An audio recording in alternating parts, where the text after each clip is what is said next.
7 years ago, in the vast, unforgiving expanse of the Arizona desert, a man vanished.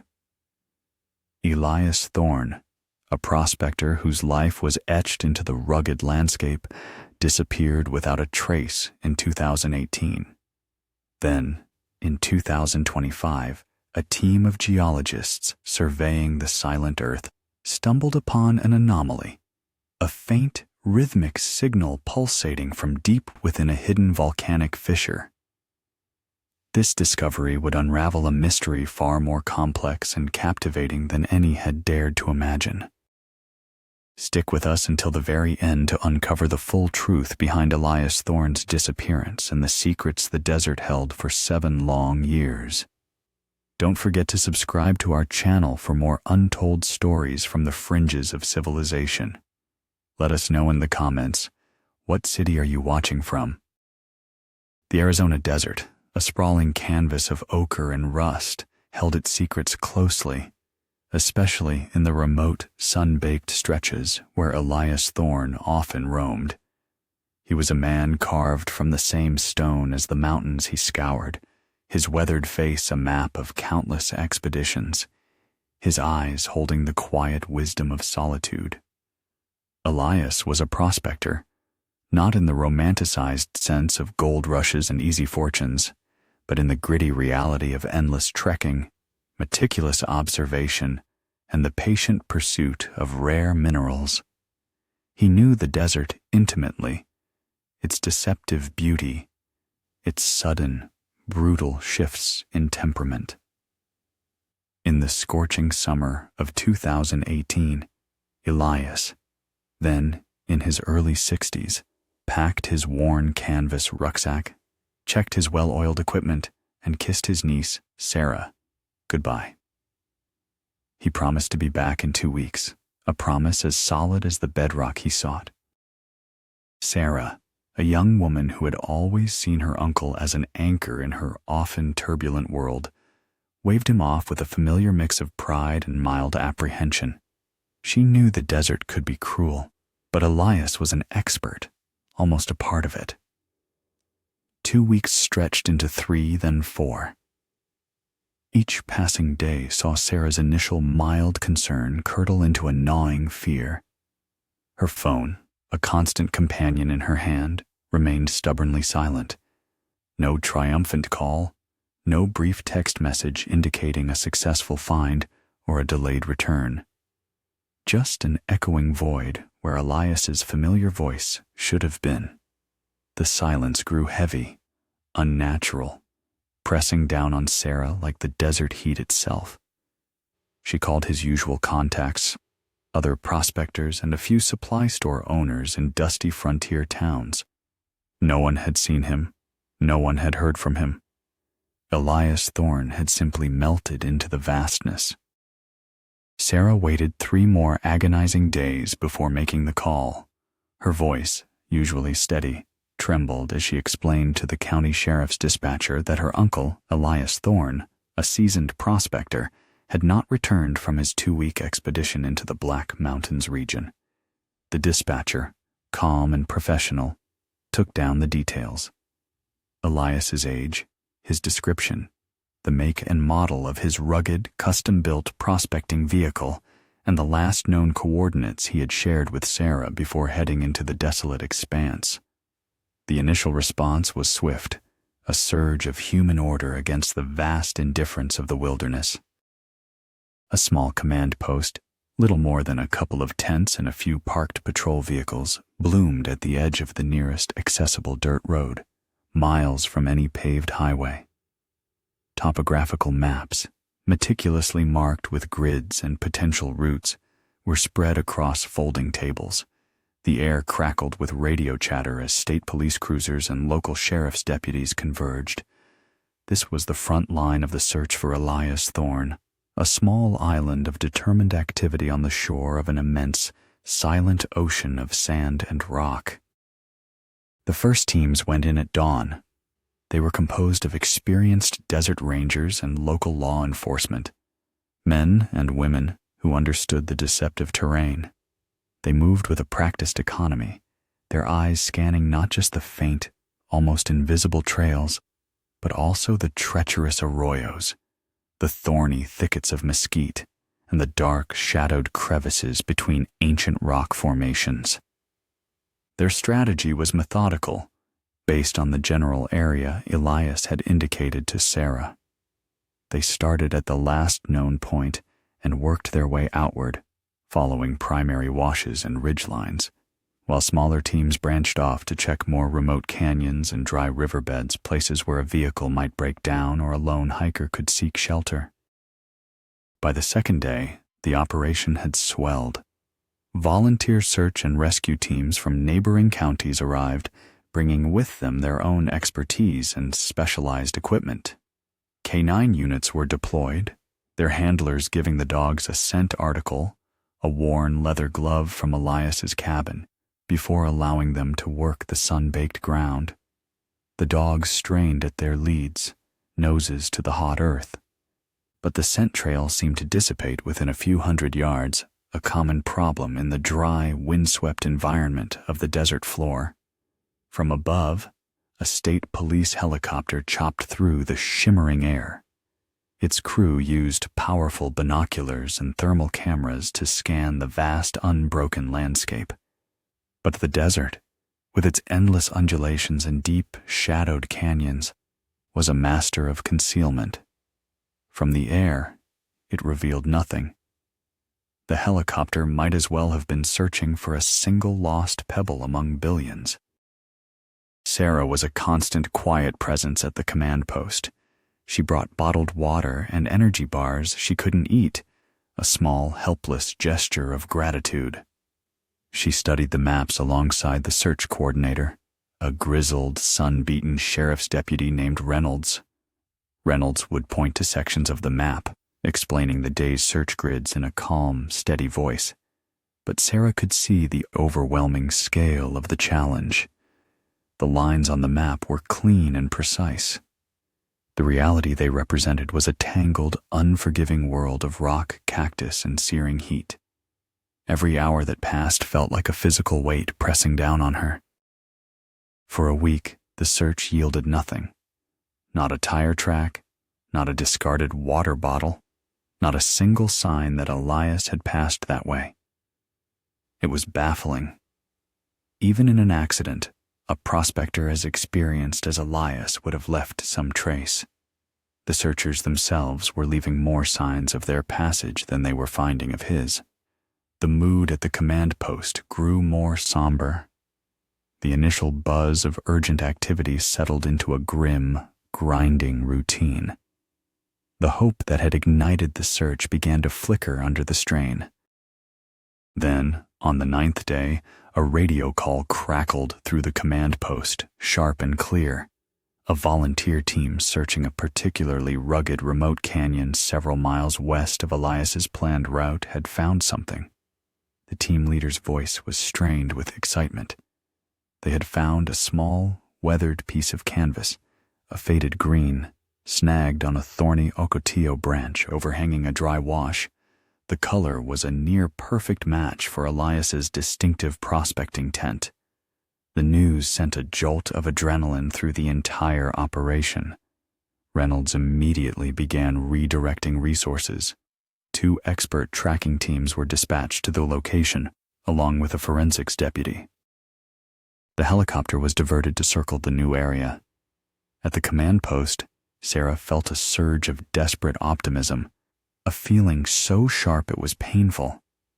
This was it. They had found his trail. The location was troubling.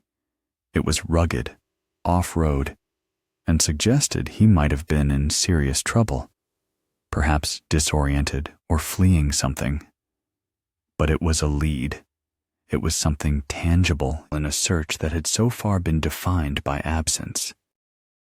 The teams converged on the new quadrant. The terrain was a nightmare. The ground was loose gravel and shifting sand, and the undergrowth was a thorny, nearly impenetrable wall of cacti and desert brush. Progress was agonizingly slow. For 2 full days they scoured the area, moving outward in concentric circles from the branch where the canvas was found. They battled the relentless sun, the biting insects, and the constant threat of twisted ankles and falls. The hope that had ignited the search began to flicker under the strain.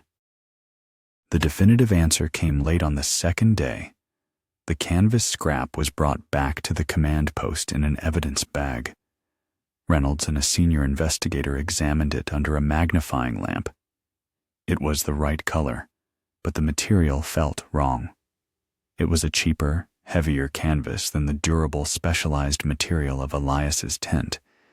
Reynolds, who had worked in these mountains for 30 years, recognized it. It was from an older model of a hunting blind, a popular brand sold at a major retail chain a decade ago. It was a common piece of litter, a ghost of some long-forgotten hunting trip, completely unrelated to Elias Thorne. The news landed with the force of a physical blow. The 2 days spent in that treacherous canyon had been a waste of time, resources, and most importantly, hope. The morale of the search teams, already worn thin, plummeted. The brief flicker of a lead had been extinguished, leaving the darkness deeper than before. The weather turned. A low-pressure system moved in from the west, bringing with it a sudden, violent dust storm that whipped across the desert for 3 straight days. The trails turned to impassable drifts of sand. The arroyos swelled into dangerous torrents after a brief, intense downpour, and a thick haze of dust settled over the peaks, grounding the helicopter indefinitely. The search was becoming not just difficult, but dangerous for the searchers themselves. On the 14th day, Reynolds sat down with Sarah at one of the folding tables. He laid out the facts gently but firmly. They had covered over 100 square miles of some of the most difficult terrain in the state. They had investigated the only lead, which had proven false. They had found absolutely no sign of her uncle. With the weather conditions deteriorating and no new information to guide them, the official, large-scale search operation was being suspended. It wasn't an end, he explained. The case would remain open. Rangers would continue to be on alert, but the massive, coordinated effort was over. The volunteers packed their gear, their faces etched with exhaustion and disappointment. The tents came down. The trucks and cruisers drove away, leaving the desert silent once more. Sporadic, smaller searches organized by friends and determined strangers continued for a few more weekends. But as summer gave way to autumn, their numbers dwindled. The desert wilderness fell silent again, having swallowed Elias Thorne whole, leaving behind nothing but a photograph and a string of unanswered questions. 7 years later, the Arizona sun still beat down with the same relentless intensity, baking the earth and shimmering above the endless horizon. For Sarah, the passage of time had dulled the raw edges of her grief, but it had not erased the void left by Elias's disappearance. His small, unassuming cabin, nestled on a dusty plot of land just outside a blink-and-you'd-miss-it desert town, stood as a silent, unchanging monument to his absence. Dust motes danced in the shafts of sunlight that pierced the grimy windows, illuminating the untouched possessions within. His prospecting maps, meticulously annotated with faded ink, lay rolled on a sturdy wooden table. A pickaxe, its handle smooth from years of use, leaned against a wall next to a stack of well-worn geology textbooks. His cot, neatly made, awaited a return that seemed less likely with each passing year. Sarah visited the cabin periodically, not to clean, but to simply exist within the echo of his life, to touch the objects he had touched, to feel a faint connection to the man who had shaped so much of her world. Each visit was a quiet, private ritual of remembrance and unresolved longing. The sheriff's department, as promised, kept the case open.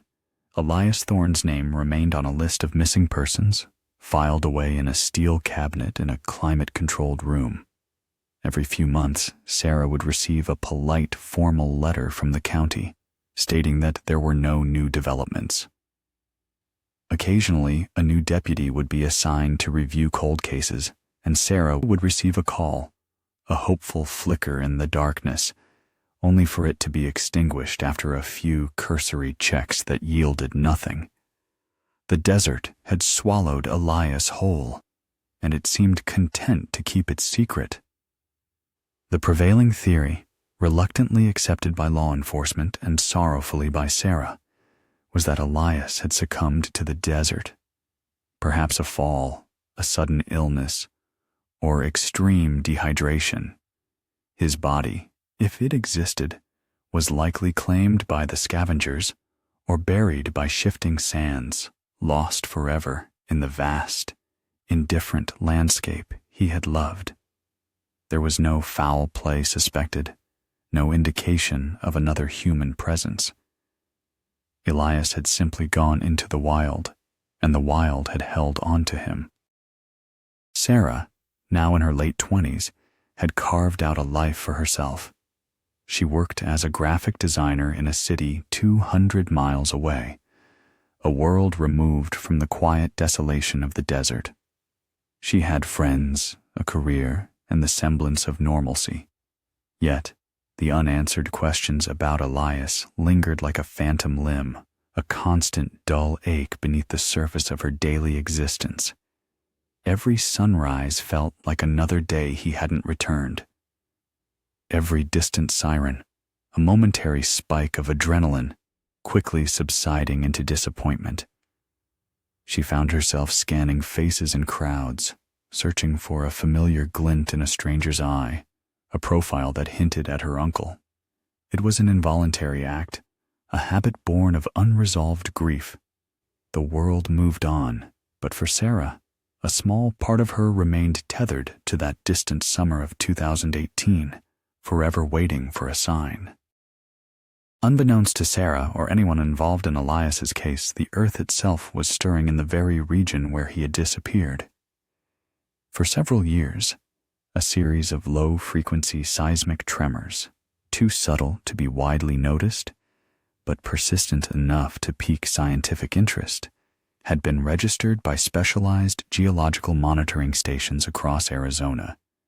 These were not the sharp, sudden jolts of earthquakes, but rather a rhythmic, almost imperceptible hum emanating from deep beneath the crust. Geologists theorized it could be related to unusual geothermal activity or the slow movement of ancient subterranean fault lines. The area, known for its volcanic history, held many geological curiosities. It was into this scientific landscape that Dr. Elias Thorne, a no-nonsense pragmatic geophysicist, arrived in the spring of 2025. Dr. Thorne, a woman in her late 40s with a keen intellect and an almost obsessive dedication to her work, had secured a substantial research grant to investigate these anomalous seismic patterns. She was accompanied by her small, highly skilled team. A data analyst named Liam, whose fingers danced across keyboards with lightning speed, and a field technician named Maya, whose unflappable demeanor was as valuable as her technical expertise.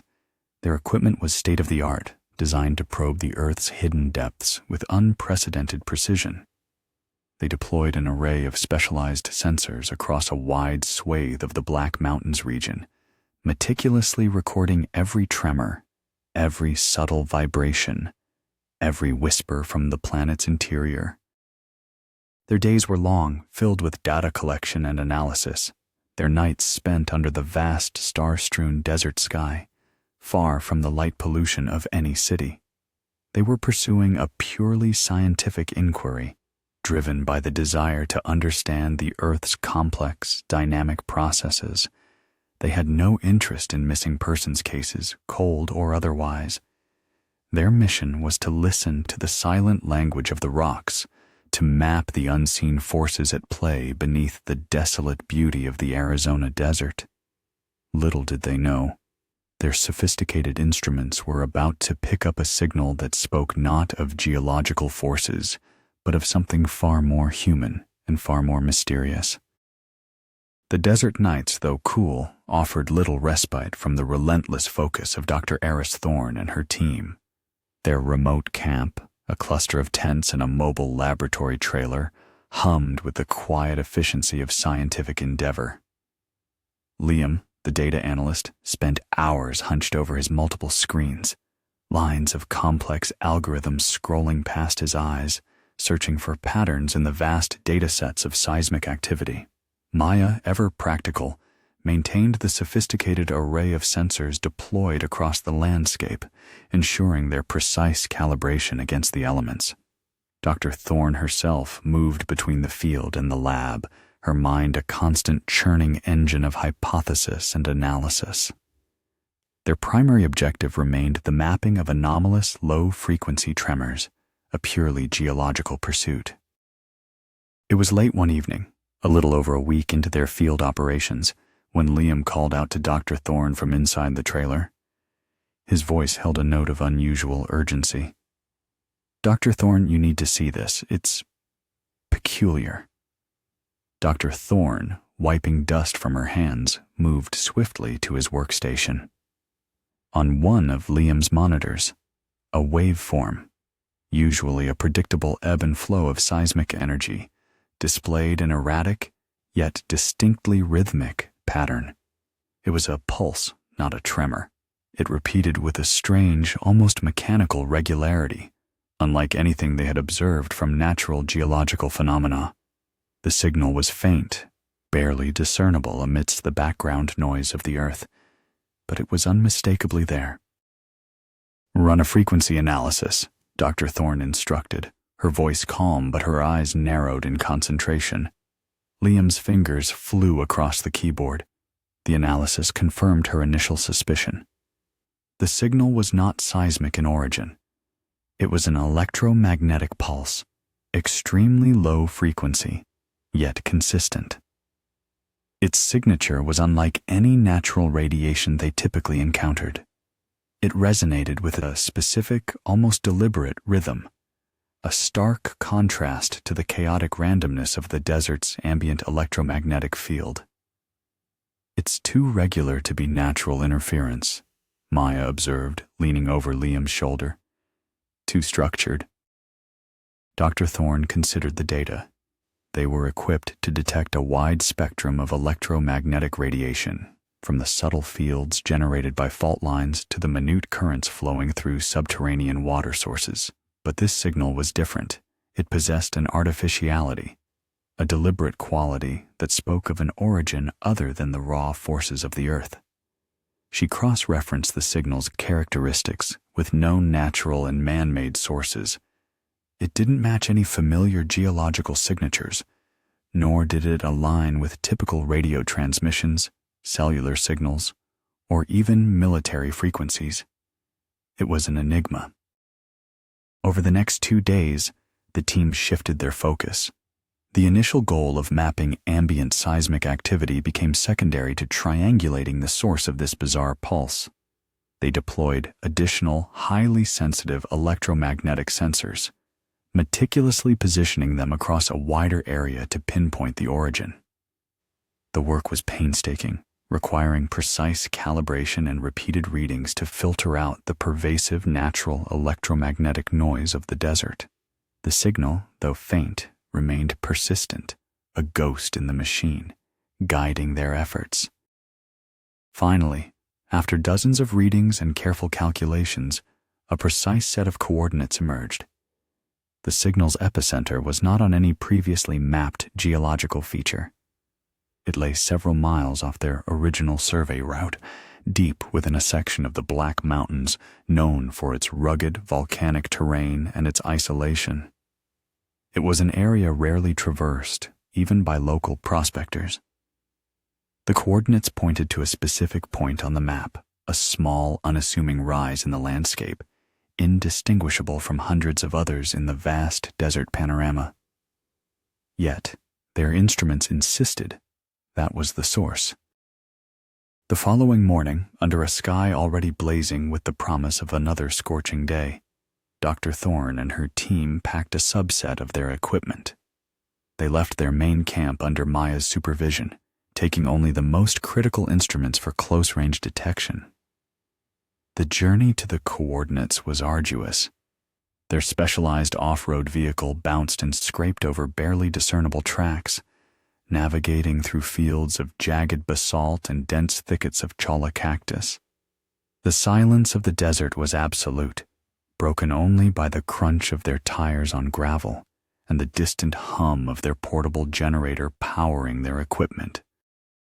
As they drew closer to the pinpointed location, the signal grew stronger, its rhythmic pulse registering more clearly on their portable meters. The needle on the electromagnetic reader began to dance with increased urgency. It was unmistakably localized, emanating from the earth directly beneath their feet. They parked the vehicle and continued on foot, carrying their sensitive handheld detectors. The ground was a jumble of ancient volcanic rock, dark and fractured. The air grew stiller, heavier.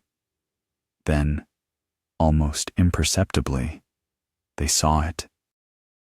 Partially hidden by a sprawling, gnarled mesquite tree and a tumble of dark, fractured boulders, was a narrow, almost invisible fissure in the volcanic rock.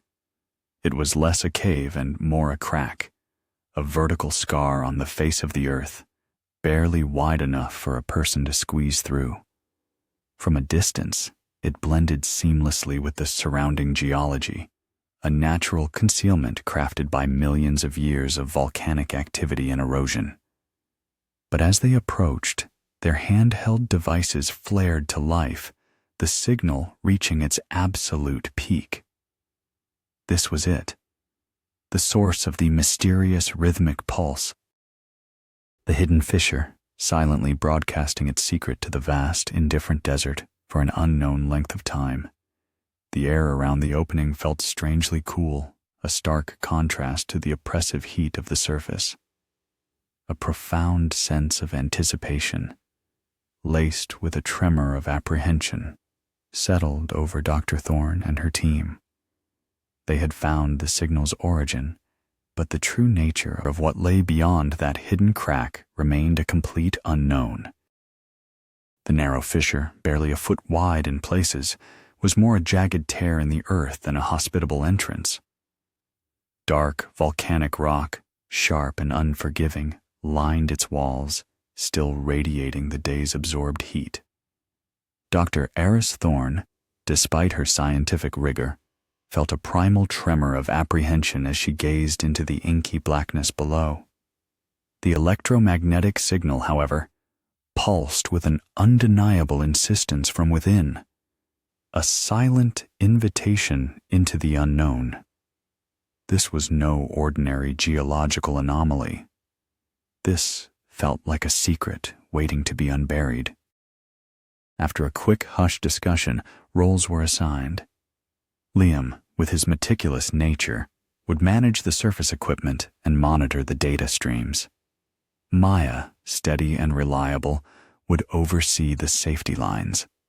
Dr. Thorne, being the most experienced in subterranean exploration and the lead investigator, would make the initial descent. She donned a heavy-duty climbing harness, checking each buckle with practiced efficiency. Her helmet-mounted lamp, a powerful beam designed to cut through absolute darkness, clicked into place. She carried a compact, yet robust survey kit, a first aid pouch, and a handheld electromagnetic scanner, its needle already quivering with anticipation. The descent began. Dr. Thorne edged into the fissure, her body contorting to fit the tight confines. The rock scraped against her gear, a symphony of gritty friction. The air immediately grew cooler, a stark contrast to the oppressive desert heat just outside. The dry, dusty scent of the surface gave way to the damp, earthy aroma of ancient rock and minerals. For the first 10 feet, the passage was a tight squeeze, a claustrophobic tunnel that seemed to resist her entry. Then, abruptly, the fissure opened. Her headlamp beam cut through the profound darkness, revealing a vast, unexpected chamber. It was not the small, confined space she had anticipated, but a cavern of impressive dimensions, its ceiling lost in shadow high above. The walls were a breathtaking display of obsidian, slick and black, reflecting the light of her lamp like shattered glass. The floor of the chamber was a treacherous jumble of broken basalt and smooth, water-worn stones, testament to ancient subterranean flows. The fissure she had descended was just one small access point to a much larger, hidden world. The electromagnetic signal, now significantly stronger, registered clearly on her handheld device, emanating from somewhere below. She found herself perched on a narrow, precarious ledge overlooking a sheer drop. Her lamp illuminated a vertical shaft, perhaps 60 feet deep, disappearing into a deeper, even blacker abyss. This was not a simple crawl space. It was a serious descent, requiring careful rope work. Maya, from the surface, fed slack as Dr. Thorne meticulously rigged her rappel device. The tension was palpable, a mixture of scientific excitement and the innate caution that came with venturing into an untouched subterranean environment. The quiet hum of the air circulation system, deployed earlier, was the only sound besides her own measured breathing and the soft scrape of her gloves on the rope. With a final check of her anchors, Dr. Thorne pushed off the ledge, her boots finding purchase on the slick obsidian wall. She descended slowly, controlling her speed, her lamp beam sweeping across the cavern walls, revealing more of its unexpected beauty and its stark, unforgiving nature.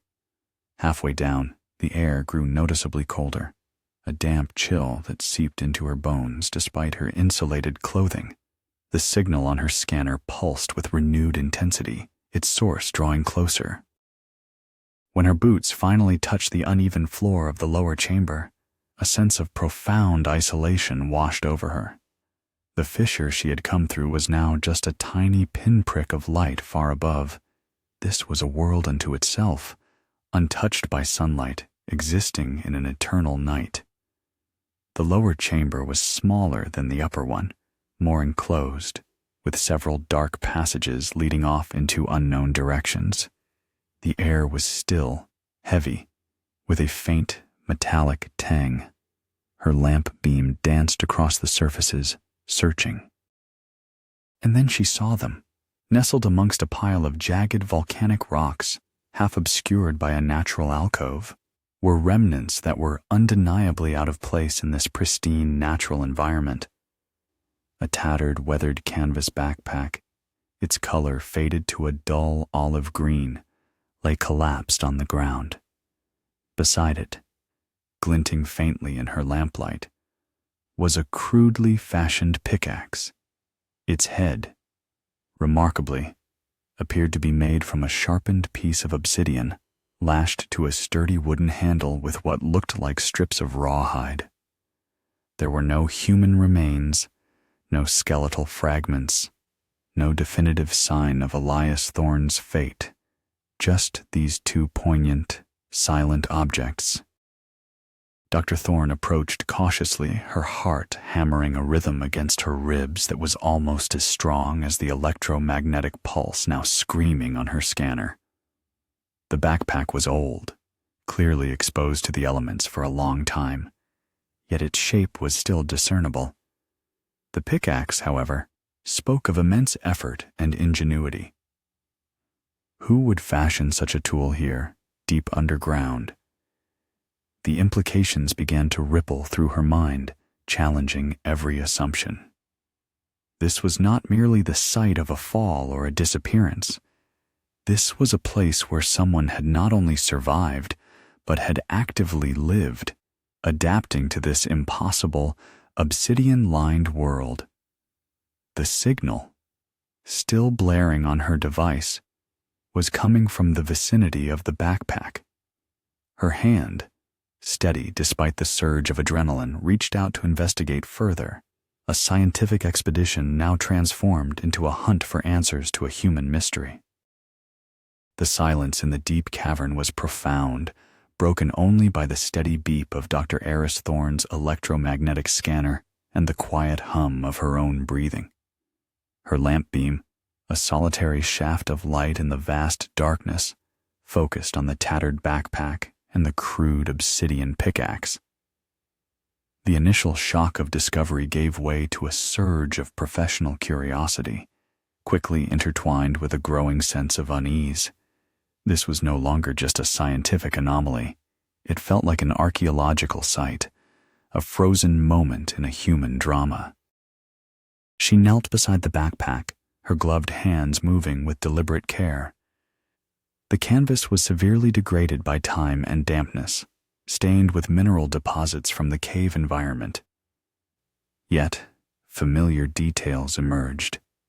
A faint, almost invisible patch where a name tag might once have been sewn. The specific brand of heavy-duty zippers, a model popular nearly a decade ago. And then, as she carefully opened one of the side pockets, she found it. A small, tarnished brass compass, its needle still pointing north, and beside it, a half-empty box of waterproof matches, their striking surface long since rendered useless by moisture. These were not generic items. They were the kind of reliable, old-school gear a veteran prospector like Elias Thorne would have carried. A name, barely legible due to corrosion, was scratched onto the back of the compass. E. Thorne. The confirmation sent a shiver down her spine. The name, of course, registered immediately.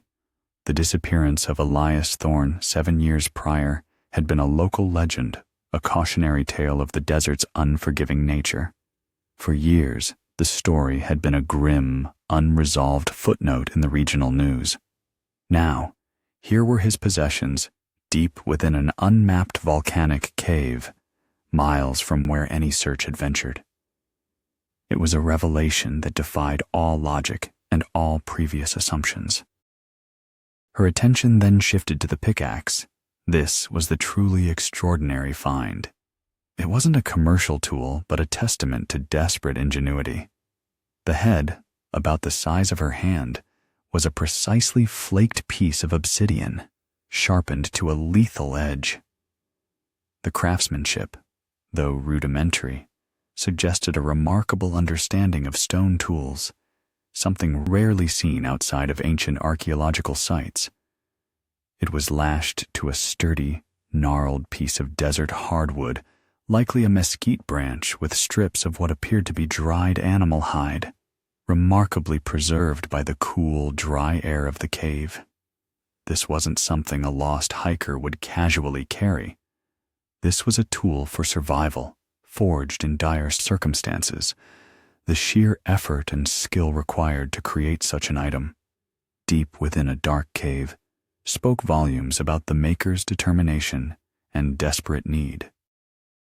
The electromagnetic signal, which had led them to this improbable discovery, continued to pulse with unwavering regularity from somewhere within the small alcove where the backpack lay.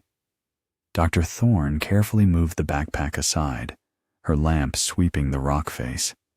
Wedged tightly into a narrow crevice, almost completely concealed by a natural overhang, was a peculiar device.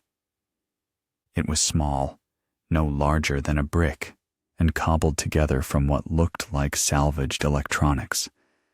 A small, hand-cranked generator, its lever snapped off, was affixed to a jury-rigged antenna fashioned from what looked like copper wiring and a thin metal rod.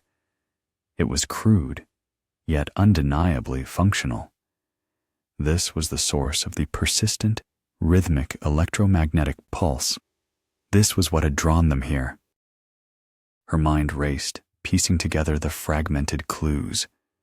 Elias Thorne had vanished in 2018. The electromagnetic pulse was still active right now in 2025. This device, cobbled together from scavenged parts, was transmitting a signal. and he had fashioned a tool for survival. The implications were staggering. Elias Thorne, against all odds, had not merely died in the desert. He had somehow found this hidden cave system, survived within its confines, and, incredibly, managed to construct a device capable of broadcasting a signal for years. This was not the end of a cold case. It was the opening of an entirely new, astonishing chapter. With trembling hands, Dr. Thorne carefully reached for her satellite phone, its signal miraculously connecting due to their specialized repeater system deployed at the fissure entrance. "Liam, Maya," she spoke, her voice hushed with awe and urgency. "I've found him, or at least his camp, and the source of the signal." She described the backpack, the obsidian pickaxe, and the hand-cranked radio. The name on the compass? It's Elias Thorne, the missing prospector from 7 years ago. A stunned silence met her words from the other end. Then Liam's voice, usually so composed, crackled with disbelief. "Elias Thorne, the one they called off the search for? Are you certain, Dr. Thorne?"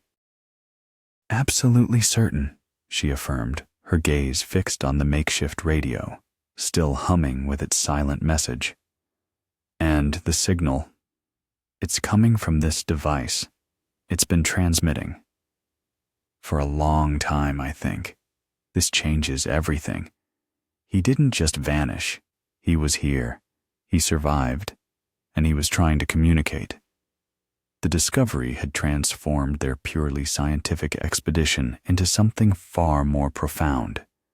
They were no longer just mapping the Earth's movements. They were standing at the threshold of an extraordinary human mystery, a testament to an individual's will to survive against impossible odds. The secrets of the obsidian labyrinth were just beginning to unravel. The makeshift radio, a collection of salvaged parts housed within a weathered, once waterproof container, sat in Dr. Elias Thorne's gloved palm. Its rhythmic electromagnetic pulse, the very signal that had drawn them to this hidden obsidian labyrinth, continued its steady, almost defiant broadcast. The lever of its hand-cranked generator was broken, snapped off at the base, indicating it hadn't been charged recently by manual means. This detail added another layer to the enigma. If Elias Thorne had crafted and used this device to signal for help, how was it still transmitting 7 years after his disappearance, and more critically, 2 years after he was presumed, at best, to have left the cave system? Dr. Thorne, with the meticulousness of a forensic scientist, carefully photographed the device from every angle, documenting its every crude yet ingenious detail.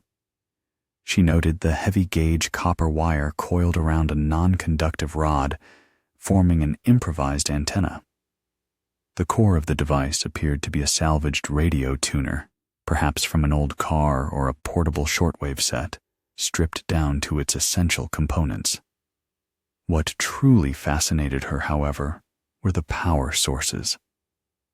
Tucked into carefully carved hollows within the device's housing were several small, cylindrical cells.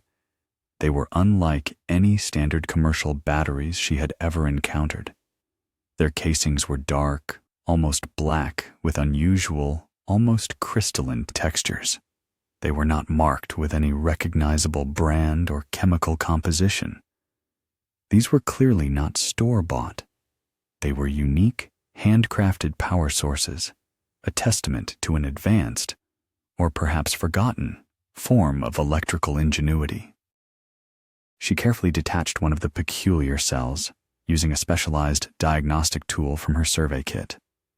The tool confirmed her suspicion.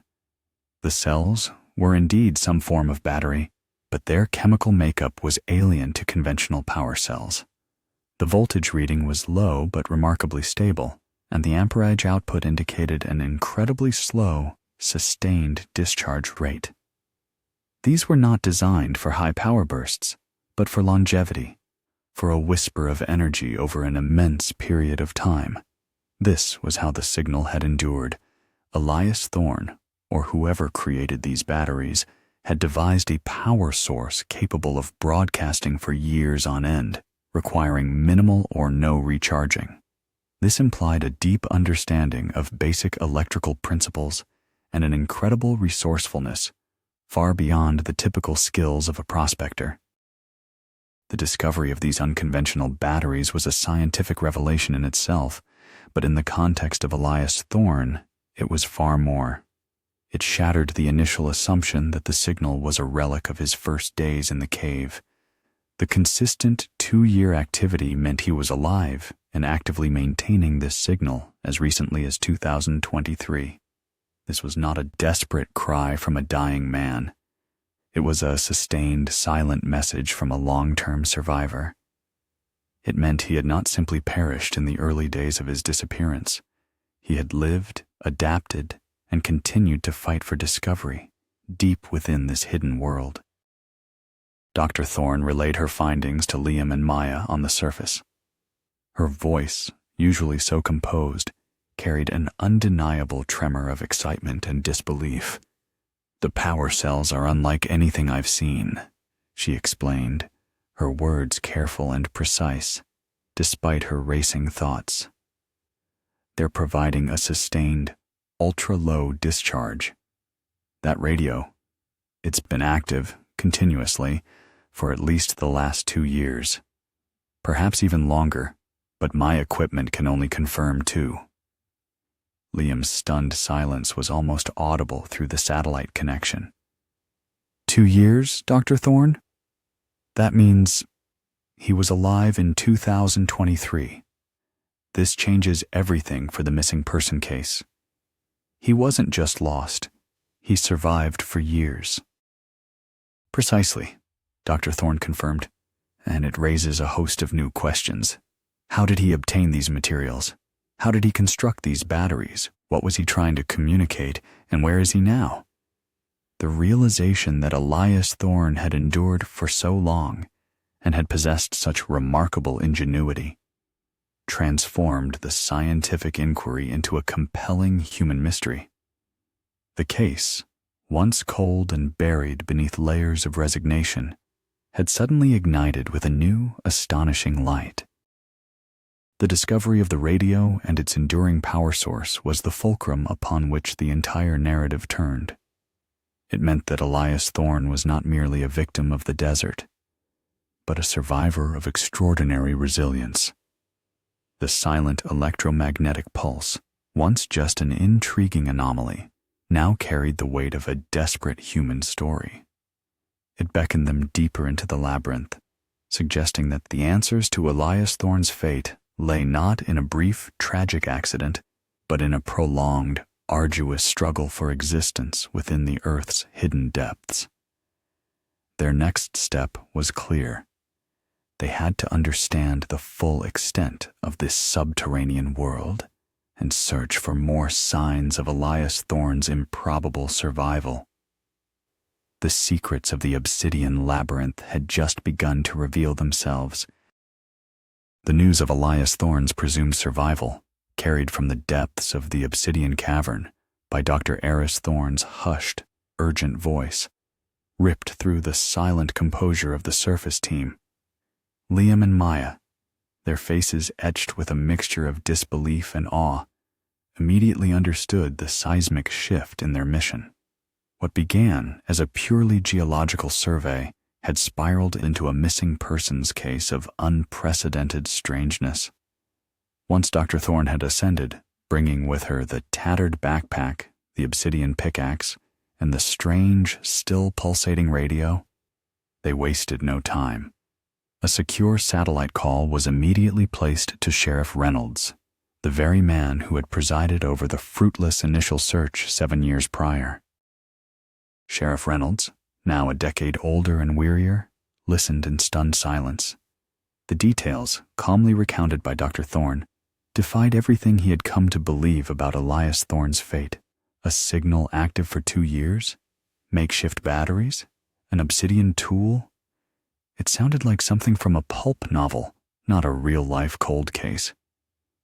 Yet, Dr. Thorne's reputation as a meticulous and highly respected scientist lent an undeniable credibility to her extraordinary claims.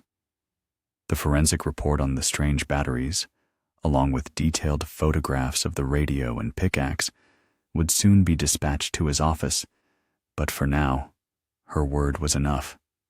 This was no ordinary find. This was a Lazarus story, unfolding deep beneath the Arizona desert. Recognizing the immense implications and the highly specialized nature of the new search, Sheriff Reynolds immediately contacted the regional headquarters for search and rescue.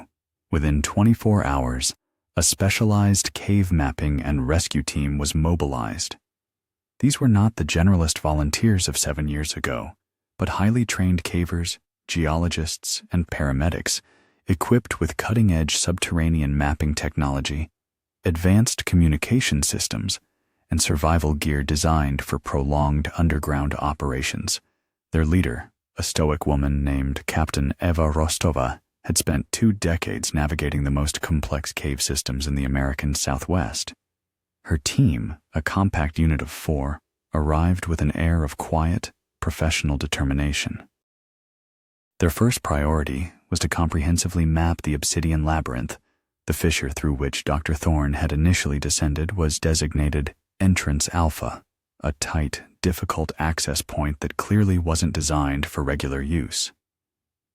Rostova's team began their meticulous work, rigging permanent ropes, installing temporary lighting, and deploying a network of laser scanners and acoustic mapping devices. The initial results were astonishing. The system was far more extensive than anticipated. A sprawling, intricate network of passages, chambers, and vertical shafts extending for miles beneath the surface. The obsidian walls, so striking at first glance, began to reveal complex geological formations, evidence of ancient volcanic activity that had carved this hidden world. As they delved deeper, moving away from Entrance Alpha, they started finding subtle but undeniable signs of human presence. Not just the static, almost archaeological presence of Elias's initial camp, but signs of movement, of passage, of sustained activity, faint scuff marks on smooth rock surfaces, almost indistinguishable from natural wear. Small, carefully placed cairns of stones, serving as crude navigational markers in the featureless darkness. It became clear that someone had moved through these passages with a purpose, with a familiarity that spoke of repeated journeys. Then, nearly a mile from Entrance Alpha, deep within the heart of the labyrinth, they found it. A distinct flow of cooler, fresher air. Following the subtle current, they navigated a series of winding, relatively spacious passages. The air grew progressively cleaner, less heavy with the scent of damp earth and minerals. Finally, the passage broadened significantly, and a faint, ethereal glow appeared in the distance. It was not artificial light, but the soft, diffused luminescence of daylight. They had found a second exit. This was Entrance Beta, and its nature was fundamentally different from the constricted fissure of Entrance Alpha. This was a proper cave mouth, wide and inviting, camouflaged from the outside by a natural overhang of rock and a thick curtain of desert scrub, but clearly a more accessible entry point. Unlike Entrance Alpha, which required a difficult rappel, Entrance Beta sloped gently upwards, allowing for relatively easy foot traffic. The ground near its mouth, though still rocky, was worn smooth in places, indicating repeated passage. There were even faint, almost imperceptible depressions in the dust, consistent with boot prints. This was clearly the primary entry and exit point for anyone consistently using the cave. The discovery of Entrance Beta profoundly altered the search parameters. It suggested that Elias Thorne, after his initial struggle for survival and his establishment of a base camp near the fissure, had discovered this much easier access point. This meant he hadn't merely been trapped. he had been living in a self-contained, if harsh world, with a known way in and out. The implications were immense. If he had been using this more accessible entrance, his survival was not just a desperate, momentary fight, but potentially a sustained, long-term existence, allowing him the freedom to enter and exit the cave as needed. The mystery was no longer if he survived, but how he survived, and crucially, where he had gone from here. The subterranean labyrinth had yielded its first major secret, and it pointed not to a tomb, but to a hidden sanctuary. With the discovery of entrance beta, the emphasis of Captain Eva Rostova's team shifted from simple mapping to meticulous forensic investigation. The sheer scale of the cave system, with its miles of obsidian-lined passages, required a systematic approach.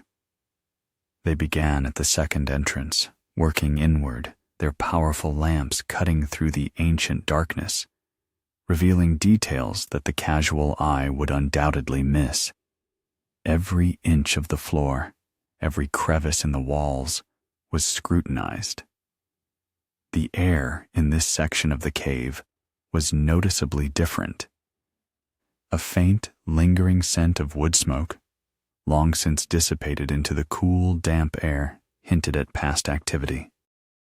It wasn't long before they began to uncover further evidence of Elias Thorne's improbable, long-term survival. Near the broader mouth of entrance beta, partially obscured by loose rock and years of accumulated dust, they found the first tangible signs: crude, self-made traps. These were not sophisticated mechanisms, but ingenious designs crafted from natural cave materials. Small, looped snares, fashioned from tough, fibrous plant material, perhaps from the desert yucca, were anchored to heavy rocks. One was rigged with a simple trigger mechanism designed to spring shut when disturbed, clearly intended to catch smaller game. Another was a rudimentary pitfall, concealed by a thin layer of debris, strategically placed near what appeared to be a natural animal trail within the cave itself. The traps spoke of a mind constantly at work, adapting to an environment that offered little in the way of conventional sustenance. They were primitive, yet brutally effective, born of desperate need and an intimate knowledge of animal behavior. Deeper within the labyrinth, in a chamber not far from entrance beta, they discovered what appeared to be a makeshift living area. Here, the evidence became even more compelling. In a natural depression in the rock floor, carefully contained by a circle of larger stones, lay a long extinguished fire pit. The ash within was ancient, compacted, and devoid of any lingering warmth, but forensic analysis would later confirm the presence of charred wood and bone fragments. Scattered around the pit, amidst more of Elias's uniquely crafted obsidian tools, were the undeniable remains of meals. Small, delicate bones, meticulously picked clean. Rostova's team, assisted by a field biologist, carefully collected samples.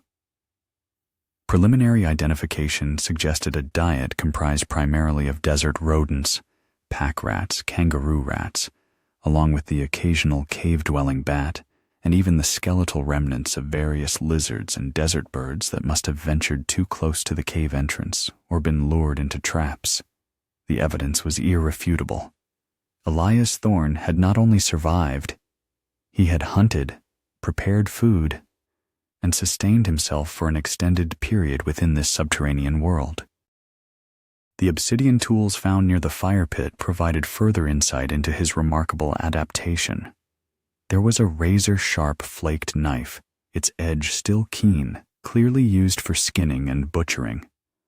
A larger, heavier scraper, likely used for preparing hides or shaping wood, and a series of smaller, finely crafted points, possibly spearheads or arrowheads, suggesting he might have fashioned more advanced hunting implements.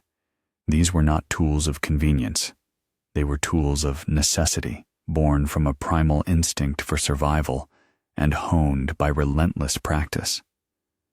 The sheer volume and variety of the artifacts indicated a sustained, almost methodical approach to living in the cave, not a brief, panicked stay. The internal dynamics of Captain Rostova's team shifted from scientific detachment to a more human, almost reverent curiosity. They were no longer merely mapping a geological formation. They were piecing together the unwritten saga of one man's extraordinary will to survive. The gradual unveiling of these details, from the ingenious traps to the carefully processed animal remains, and the skillfully crafted tools, painted a vivid, chilling portrait of Elias Thorne's existence. He was not a helpless victim. He was a resourceful survivor, a ghost living in the shadows of the earth, a modern-day frontiersman forced to revert to ancient practices. The implications were profound. Elias Thorne had not merely fallen into the cave and eked out a desperate few days. He had established a full-fledged, albeit rudimentary, existence. He had mastered the cave's resources, turning its inherent dangers into opportunities for survival. This was a man who had not given up, who had fought relentlessly against the odds, who had learned to live in a world devoid of sunlight and conventional comforts. The mystery of his initial disappearance was now overshadowed by the more pressing and far more astonishing question of his prolonged survival and ultimately his final fate. The obsidian labyrinth had given up its secrets, revealing the incredible story of a man who had refused to die, a story of ingenuity, resilience, and a stubborn refusal to yield to the wilderness. But the final chapter of Elias Thorne's journey remained unwritten. The meticulous work within the obsidian labyrinth continued, but the focus had shifted dramatically. Captain Rostova's team, having confirmed Elias Thorne's extended survival within the cave system, now saw every passage and chamber through the lens of a missing persons investigation. The initial base camp near Entrance Alpha, with the radio and the obsidian pickaxe, was designated as Site 1. The more accessible entrance beta, and the living area near it with the fire pit and tools, became Site 2. Each discovery deepened the enigma of Elias's fate. The key to understanding his timeline lay with the extraordinary radio. After Dr. Elias Thorne's initial analysis, the device was carefully extracted from the cave and transported to a specialized forensic laboratory equipped to handle sensitive, unconventional electronics. There, a team of electrical engineers and materials scientists began a thorough examination. They carefully dismantled the crude casing, revealing the jury-rigged components within. The hand-cranked generator indeed had a snapped lever, but its internal mechanisms were surprisingly intact, indicating it had functioned, perhaps briefly, before being damaged. The true marvel, however, remained the power cells.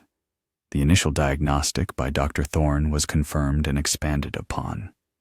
These were not standard lithium-ion alkaline or lead-acid batteries. Their construction involved layers of unusual, dark, crystalline materials, interspersed with thin sheets of what appeared to be highly pure copper and zinc, all immersed in a viscous, slightly acidic electrolyte. The lab technicians, using advanced spectroscopic analysis, identified trace elements that defied common knowledge of battery chemistry. They were, in essence, a highly efficient, slow-discharge galvanic cell, almost primitive in their components, yet astonishingly advanced in their longevity. This was not the work of a hobbyist. It suggested either an uncanny, intuitive genius, or the application of highly specialized, perhaps even lost, knowledge. The most critical finding emerged from the analysis of the radio's internal clock and its power consumption logs. The device had an astonishingly low power draw, consuming mere microwatts of energy to send its rhythmic pulse. This minimal consumption, combined with the extraordinary capacity and slow discharge rate of the custom-made batteries, explained the enduring signal. The data indicated that the radio had been continuously active for precisely 2 years, 3 months, and 5 days before its signal had ceased, likely due to the batteries finally reaching their critical discharge level. This meant Elias Thorne, or at least his communication device, had been operational until early in February of 2023. This revelation sent shockwaves through the small team assembled to review the findings. Elias Thorne, who had vanished in 2018, had demonstrably been alive and broadcasting as recently as 2 years prior. This shattered the prevailing assumption of his early demise in the desert or immediately after entering the cave. He had survived for nearly 5 years within the hostile environment, a testament to unimaginable resilience and resourcefulness. The implication was profound. Elias Thorne had not simply endured, he had established a sustained existence, adapting to the subterranean world, and crucially, had possessed the means and ingenuity to attempt communication for a significant portion of his hidden life. The cold case was no longer cold, it was burning hot with new possibilities. The initial search, 7 years ago, had covered only the surface. No one had conceived of a subterranean survival. The discovery shifted the entire paradigm of the investigation. Elias Thorne was not a body to be found. He was a survivor whose story had remained untold. His disappearance was now transformed from a tragic accident into a compelling narrative of human endurance and an active search for a living, or very recently living, person. The urgency that had faded with time now surged back with renewed force. For Sarah, the news was a kaleidoscope of emotions. Grief, which had settled into a dull ache, suddenly flared into a terrifying, exhilarating hope. Her uncle, Elias, had been alive. He had fought. He had adapted. He had signaled. The thought that he had survived for so long, enduring unimaginable hardship, filled her with fierce pride and a desperate new sense of purpose. But it also brought a fresh wave of agony. If he was alive in 2023, where was he now? Why had the signal stopped? The answers, they hoped, lay in the rest of the obsidian labyrinth, in the further clues Elias Thorne might have left behind in his remarkable journey. The search for a long-lost prospector had become a hunt for an astonishing survivor, and the next chapter of his story was waiting to be discovered, somewhere beyond the silent hum of his enduring signal. The revelation of Elias Thorne's sustained survival within the obsidian labyrinth transformed the entire scope of the investigation. The focus, once confined to the subterranean realm, now expanded to the vast, unforgiving surface of the Arizona desert. Entrance Beta, the wider, more accessible cave mouth, became the central point of a renewed, meticulous search. Unlike Entrance Alpha, which screamed of accidental falls and desperate confinement, Beta whispered of intentional passage, of a deliberate movement in and out of the hidden world. Captain Rostova's team, along with specialized tracking units, began an exhaustive sweep of the immediate area surrounding this second, larger opening. The desert at the mouth of Entrance Beta was a deceptive tableau of sun-baked rock and tenacious scrub brush. From a distance, it seemed an impassable wilderness, but close inspection revealed subtle nuances. The ground directly outside the cave was less disturbed by wind and erosion, preserving faint depressions. It took the trained eye of a seasoned tracker to notice the almost imperceptible changes in the soil, the way small stones had been displaced, or the subtle breakage of dry twigs. There, weaving its way from the cave entrance and then fading into the broader landscape, was a faint, almost indistinguishable game trail. It was not a path regularly used by hikers or even prospectors, but an ancient route worn by generations of desert wildlife seeking water or shelter. Elias Thorne, having lived in the wild for so long, would have recognized such a path, understanding its subtle promise of easier passage. Following this elusive trail was painstaking work. The trackers moved slowly, their gaze fixed on the ground, reading the nuanced language of the desert. The trail wound its way through dense thickets of creosote bush, over fields of jagged basalt, and across stretches of loose, shifting sand. The sun beat down relentlessly, the heat shimmering off the rocks, distorting the air. Every few yards a tracker would signal, having found another subtle clue. A scuffed rock, a broken branch, a slight depression in the sand that held the ghost of a boot print. This was not the hurried, desperate movement of a man lost and disoriented. It was the deliberate, purposeful progress of someone who knew where they were going, or at least how to navigate this brutal terrain. The trail led them roughly northwest, away from the more rugged, precipitous peaks and towards a less dramatic, more open expanse of undulating desert floor. After several hours of arduous trekking, covering a distance of approximately 3 miles from entrance Beta, they found it. Tucked into a shallow depression, partially sheltered by a cluster of gnarled mesquite trees and a low rock outcrop, stood a crudely constructed but remarkably sound lean-to shelter. It was not a permanent dwelling, but a transitional structure, a temporary refuge built with an experienced hand.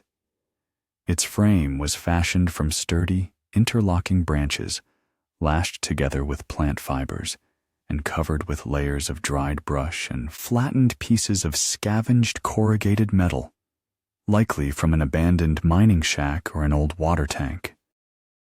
The shelter, though resilient, showed no signs of recent occupation. There was no fresh ash in the small, stone-ringed fire pit outside its entrance. No discarded food wrappers, no personal items, no freshly broken twigs. The dust inside was undisturbed, thick with the passage of many months, perhaps even years.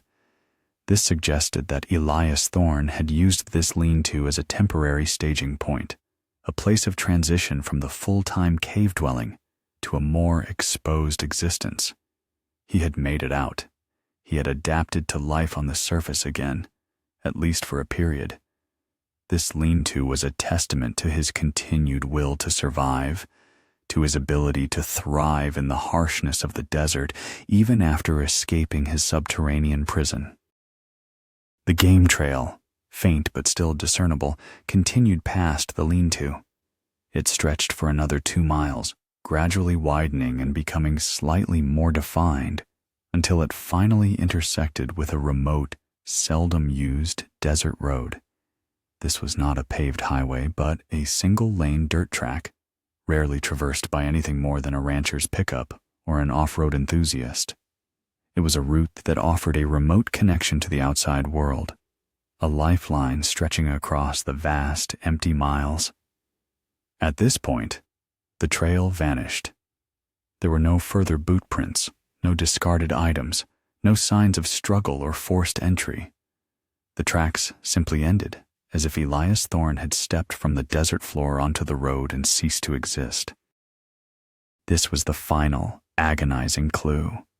Elias Thorne had not only survived years in the obsidian labyrinth, emerging from its depths with an astonishing display of resilience and ingenuity, but he had also successfully navigated the unforgiving surface, finding a pathway to civilization. The mystery was no longer about his initial disappearance or his improbable survival underground. It had shifted to his ultimate fate after exiting the cave. Did he encounter a passing vehicle? Did he walk to a nearby settlement? Or did he, having conquered the desolate wilderness, encounter a different kind of peril in the seemingly safer world beyond the mountains? The desert, which had initially been his tomb, then his sanctuary, now stood as the silent witness to the chilling, unresolved ending of Elias Thorne's incredible journey. The answers, if they existed, lay not in the depths of the earth, but in the vast, indifferent expanse of the world above.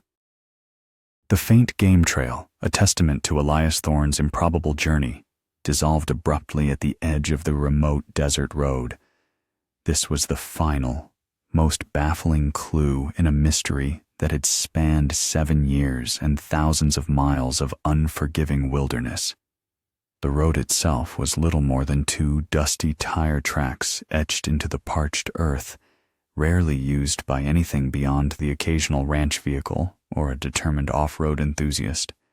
It was a lifeline, a tangible connection to the outside world, yet at this very point, Elias Thorne's extraordinary narrative simply ceased. No crumpled vehicle, no discarded personal effects, no signs of a struggle. Just an abrupt, unsettling void. The discovery sent a fresh wave of despair and frustration through the investigation team. They had traced his survival from the moment he vanished into the desert, through years spent in a hidden obsidian labyrinth, to his final, deliberate emergence onto the surface, and his subsequent trek to this forgotten road. Elias Thorne had proven himself to be a survivor of immense resilience and ingenuity, a man who had conquered the very wilderness that had claimed so many others. To have him vanish again, at the precipice of potential contact with civilization, was an agonizing twist. 2 primary theories quickly emerged, both equally unsettling in their implications. The first, the more optimistic but significantly less likely, posited that Elias Thorne had successfully hitchhiked or been picked up by a passing vehicle, and for reasons of his own choosing, had decided to disappear into a new life. Perhaps the years of solitary survival had fundamentally altered him, severing his ties to his previous existence. Perhaps he craved a fresh start, free from the expectations and burdens of his old life. Yet this theory clashed fundamentally with the character of Elias Thorne. He was a man of quiet reliability, deeply connected to his niece, Sarah. He was meticulous, methodical, and rarely impulsive. The idea of him simply abandoning everything, including the person he loved most, after fighting so desperately to survive, seemed incongruous with the man they had come to know through his tenacious struggle. He had gone to extraordinary lengths to signal for help, to maintain a connection to the world. Why then, having reached it, would he simply vanish without a trace? The second theory, far darker and more prevalent among the seasoned investigators, suggested a more sinister conclusion.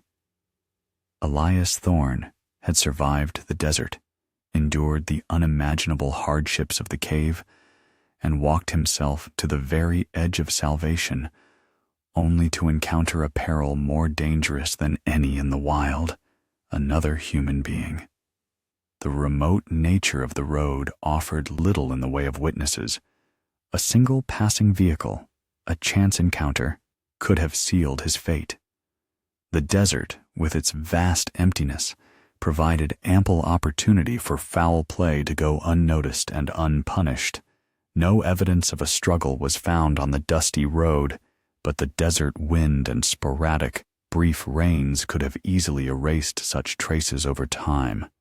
No reports of strange vehicles, no missing persons reports from that stretch of road, no local gossip of a transient passing through. The silence was absolute. A renewed yet tragically limited public appeal was launched. Flyers, bearing an artist's rendition of what Elias Thorne might have looked like after years of hardship, were posted at truck stops and diners along the nearest state highways. Local residents and business owners within a 10-mile radius of the road's intersection were interviewed again, their memories probed for any fleeting detail. No one remembered seeing a lone man, weary but determined, walking along the shoulder of that desolate road. No trucker recalled picking up a hitchhiker matching his description. The initial search had been a frantic public spectacle. This one was a quiet, desperate whisper into a void. The mystery of Elias Thorne, therefore, remained suspended in an agony of possibilities. The obsidian labyrinth had yielded its secrets, revealing a profound story of human endurance against the forces of nature. But the final chapter, the ultimate fate of the determined prospector, belonged to the silent, indifferent road. The desert could no longer be blamed for keeping his secrets.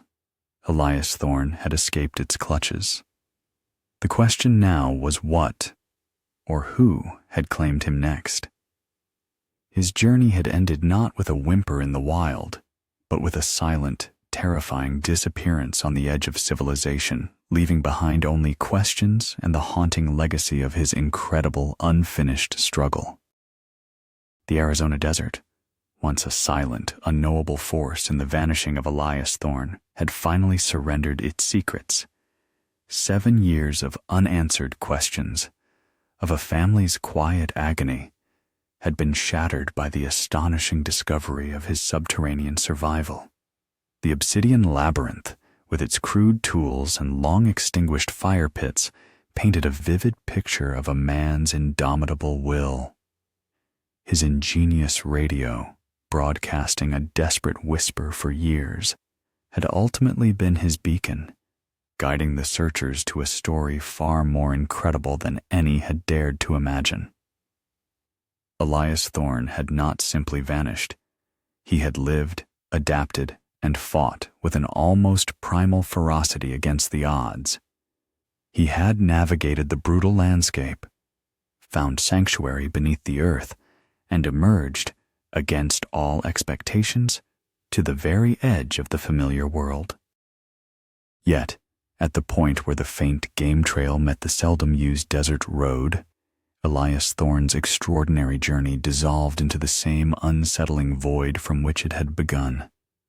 The road, an apparent gateway to salvation, became the final, most baffling frontier of his story. The meticulous search, now amplified by the incredible tale of his survival, yielded no further clues, no eyewitness accounts of a lone figure emerging from the desert, no reports of a hitchhiker, no trace of a vehicle. The asphalt remained silent, holding its own, far more modern secrets. For Sarah, the revelation of her uncle's long survival was a bittersweet torment. The profound relief that he had not perished in the wilderness was immediately countered by the crushing weight of his renewed, inexplicable disappearance. Her hope, once extinguished, then rekindled with fierce intensity, now flickered in a desolate landscape of agonizing uncertainty. To know he had fought so hard, endured so much, only to vanish at the precipice of freedom, was a cruelty beyond measure. The questions that had haunted her for 7 years had not been answered. They had merely evolved, shifting from what happened to what happened next. Investigators grappled with the same agonizing unknowns. The prevailing theories were unsettling in their simplicity, yet impossible to prove. One suggested a deliberate disappearance, a conscious choice by Elias to shed his past and embrace a new, untraceable life. Perhaps the solitude and struggle had irrevocably changed him, leaving him detached from his former existence. He possessed an extraordinary capacity for self-reliance. Could he have simply walked away from everything, choosing a life of permanent anonymity? This possibility, while offering a semblance of peace, was fundamentally at odds with the character of Elias Thorne. He was a man of quiet loyalties, his bond with Sarah a bedrock of his life. It seemed unfathomable that he would simply abandon her after such a monumental struggle to return to the world. The more chilling and ultimately more plausible theory whispered of a final, unseen peril. Having conquered the wilderness, having outsmarted the elements and endured the unimaginable, Elias Thorne might have encountered a danger far more insidious: a human predator. The remote stretch of road, devoid of witnesses, was an ideal stage for such a tragedy. A passing vehicle, an unforeseen encounter, a desperate moment. No signs of struggle were found, but time and the relentless desert winds could erase such evidence with brutal efficiency. The vastness that had once offered him sanctuary could, in its final embrace, have hidden his true end. And so, the saga of Elias Thorne concluded not with a dramatic rescue or a definitive answer, but with a profound and unsettling silence. The desert, which had been his tomb, then his sanctuary, and finally the silent witness to his remarkable emergence, could no longer be blamed for keeping his secrets. Elias Thorne had made it out. He had walked himself to the very edge of civilization, leaving behind a legacy of astonishing resilience and an enduring mystery. His story, a testament to the human spirit's refusal to yield, remained an unwritten chapter, a haunting echo in the vast, indifferent expanse where the trail ended and the world began. The final, terrible silence was not of the mountains, but of the road, and the untold fate of the man who had walked out of the darkness and into the unknown.